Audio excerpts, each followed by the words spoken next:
Ekipo, dobrodošli u nam tutorial. U ovom tutorialu radit ćemo jedno sklapanje računala, točni odabir komponenti za korisnika interneta, kakve bi on komponente trebao imati u svom računalu. Pa da ukratko krenemo, da napravimo klip što kraći. Najprije krećemo naravno od kućišta, izabrao sam recimo u ovom slučaju Cooler Master MIDI Force 251.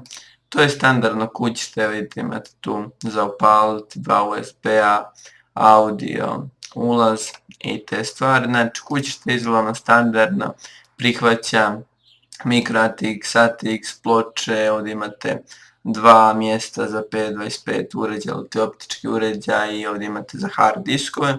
Kao što vidite, mjesto za napajanje se nalazi gore i ovo kućište meni se čini da dolazi sa ventilatorom ovdje, sad ćemo vidjeti malo ovdje, da, ugrađen ventilator. Znači ovo kućište za 239 kuna je vrlo dobro, mada ja tražim na ovom stranici Extreme Digital, tako da sam malo ograničen sa komponentama, ali čini mi se da ova stranica najjeftinija, možda možete naći za ove novce recimo neko MS Industrial kućište sa napajanjem recimo od 500 W. Sad zavisi sve od lokacije na kojoj tražite, recimo ja za ovaj tutorial tražim na ovoj lokaciji.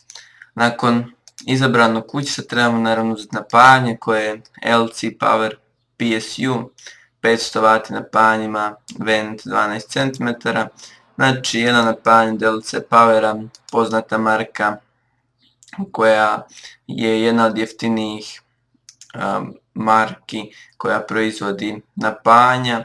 Imate 2 godine garanciju, a za ove novce rijetko ćete naći ovako snažno napajanje, a i dobro. A i kad pročitate na internetu review LC Power napajanja, nećete se iznenaditi da su loša napajanja, nego čisto ono solidno, recimo srednja kategorija.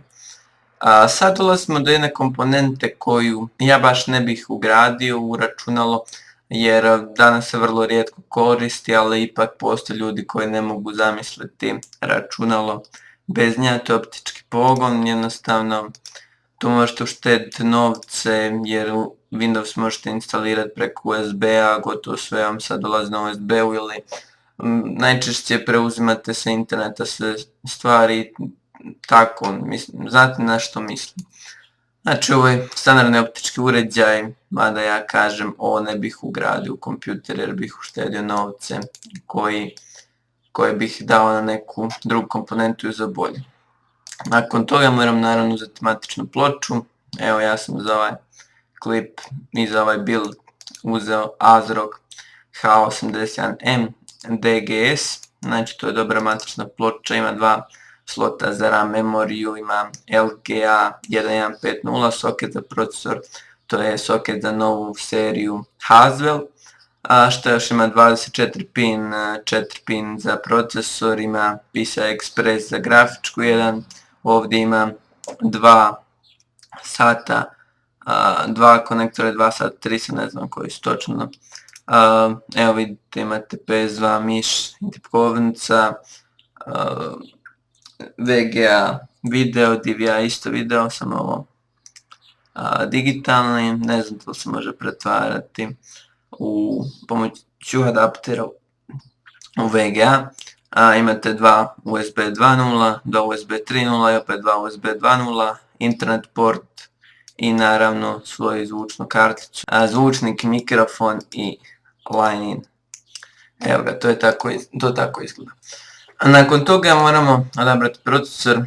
Za ovaj build ne trebam jak procesor jer ovo je standard internet korisnik koji ide na društvene mreže, čita novine na internetu, tako neke osnovne stvari. Odabrao sam Pentium Dual Core G3 420, to je nova serija Haswell i radi na 3,2 GHz, ima 2 jezgre i ima integriranu grafiku HD 4600, što će za ovaj build biti i više nego što potrebno i zato se neće koristiti grafička kartica, da općenito gledano za kompjuter koji služi za surfanje internetom i gledanje tako nekih stvari na društvenim mrežama mi ne treba grafička nego integrirano procesoru. isto da kažem, dolazi sa svojim coolerom koji je onako solidan jer ipak se procesor ne može overclockovati.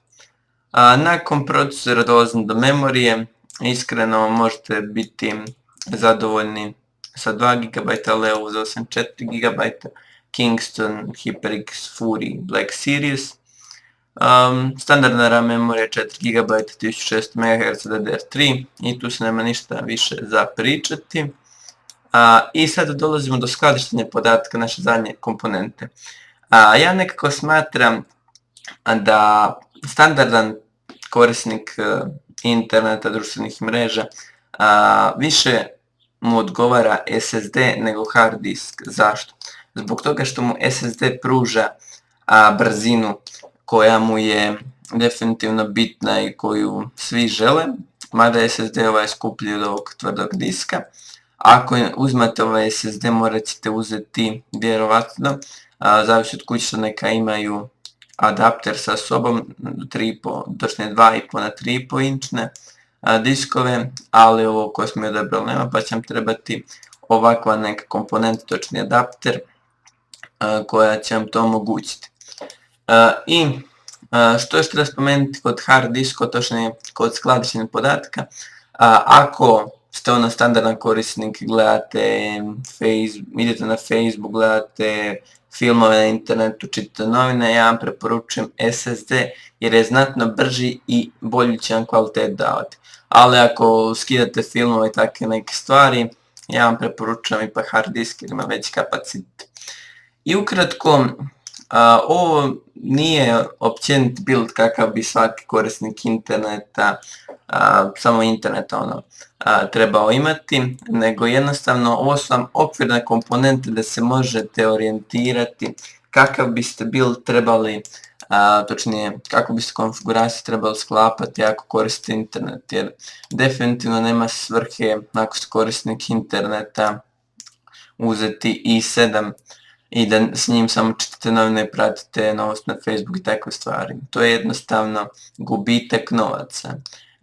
Uzimanje i7 ili tako nekih jačih procesora ima opravdanja koje ćete vi iskoristiti tu snagu. Ili recimo da smo ovdje uzeli i3 procesor umjesto Pentiuma. Imalo bi nekakve svrhe, jer zbog čega? Jednostavno i3 bi nam duže trajao i dao bi nam bolje performanse, jer recimo tako bi nam za ovaj primjer procesor brže ostario. I ukratko, to je bilo to za ovaj klip. Nadam se da ste shvatili kakve komponente bi trebali imati u konfiguraciji za korištenje interneta, a mi se vidimo u sljedećim klipovima.